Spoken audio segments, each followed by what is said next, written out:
பாத்துருக்கீங்க. அந்த சாராய வியாபாரமும் நடந்திருக்கு. இது எவ்வளவு கோரம்னாங்கன்னா, தமிழகத்துல வேறு பகுதியில் இருக்கக்கூடிய நம்முடைய சொந்தங்கள் யாராச்சும் டிவியை பாக்குறாங்க அப்படின்னா, கள்ளச்சாராயமா கிராமத்துல எங்கேயாச்சும் நடந்திருக்கும், மலைப்பகுதியில் நடந்திருக்கும். இது சென்டர் டவுன், ஒரு மாவட்டத்தினுடைய தலைநகரத்தினுடைய மையப்பள்ளியில இந்த சாவுகள், மையப்பள்ளியில இந்த வீடுகள் இருக்கு.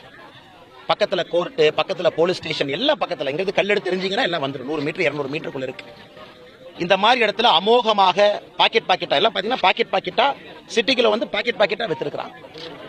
அப்ப அரசாங்கம் தூங்கி கொண்டிருக்கிறது. அதை பத்தி நம்ம சொல்லவே வேண்டாங்கன்னா, நானும் கடுமையாக இன்னைக்கு காலையில் பதிவு செஞ்சிருக்கேன். எல்லாரையும் பார்த்துட்டு கடைசியா நான் பேசுறேன். அதை பத்தி முதல் உயிரிழப்பிலேயே போதிய நடவடிக்கை எடுக்கல மாவட்ட நிர்வாகம் அப்படிங்கிற ஒரு குற்றச்சாட்டை மாவட்ட நிர்வாகம் மூடி மறைப்பதற்கான வேலையில மட்டும்தான் இருந்தாங்கன்னா. சில குடும்பத்துல சொன்னாங்கன்னா, கள்ளச்சாராய மருந்தி ஹாஸ்பிட்டல் போனதுக்கு அப்புறம் இன்னொரு பக்கம் அதே பாக்கெட் இன்னொருத்தர் குடிக்கிறார். ஏன்னா மாவட்டத்தினுடைய ஆட்சியரே சொல்றாங்க, இதுல பாதிப்பு இல்ல, அது கள்ளச்சாராயம் இல்ல, வேற ஏதோ அப்படின்னு.